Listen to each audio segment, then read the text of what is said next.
নমস্কার বন্ধুরা, আমি রাজ আর তোমরা দেখছো ওয়ান্ডারলাস্ট। এই ট্যাগলাইনটা অনেক দিন দিতে পারছি না, কেননা অনেক দিন ব্লগ করতে পারছি না। কিন্তু আজকে আমি তোমাদেরকে পরিচয় করাবো আমার গ্রামের সাথে, মানে কর্ণমাধবপুর যেখানে আমি থাকি। আর এটা এখন গরমকাল চলছে, মানে আমের সময় বেস্ট টাইম আমার গ্রামটাকে দেখানোর জন্য।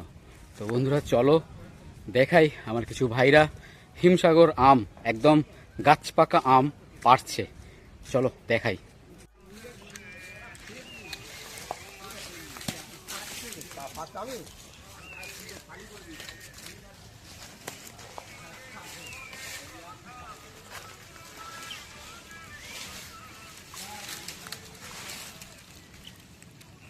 আর এক ভাই আম পারছে। আজকে কি আম পাড়া হচ্ছে মিস্টার দীপঙ্কর? হিমসাগর তো কোথায়? এই তো গাছ পাকা আছে, গাছ পাকা গাছ পাকা অবশ্যই আছে। এই তো গাছ পাকা। আচ্ছা, হিমসাগরের গাছ পাকা কি করে দেখে বোঝা যায়? এই তো কালার এই যে নরম হয়েছে, কালার ভালো হয়েছে। আচ্ছা, ওপরে একটুখানি হালকা কালার হয় নাকি? ম্যাক্সিমামটা সবুজ থাকে তো? ম্যাক্সিমামটাই সবুজ থাকে।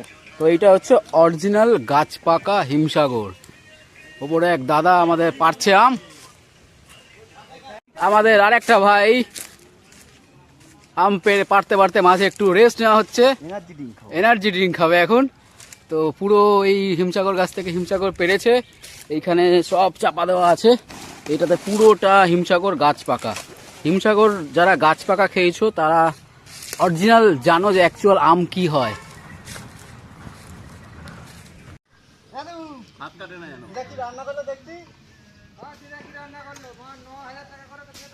দাদা কি আম এটা? হিমসাগর পাকা।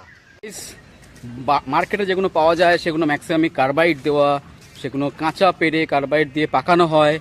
এইগুলো কিন্তু অরিজিনাল হিমসাগর আম, যেগুলো গাছেই গরমেতে পাকে, হালকা ওপরে একটু রং ধরে লাল, ম্যাক্সিমামটা সবুজ থাকে।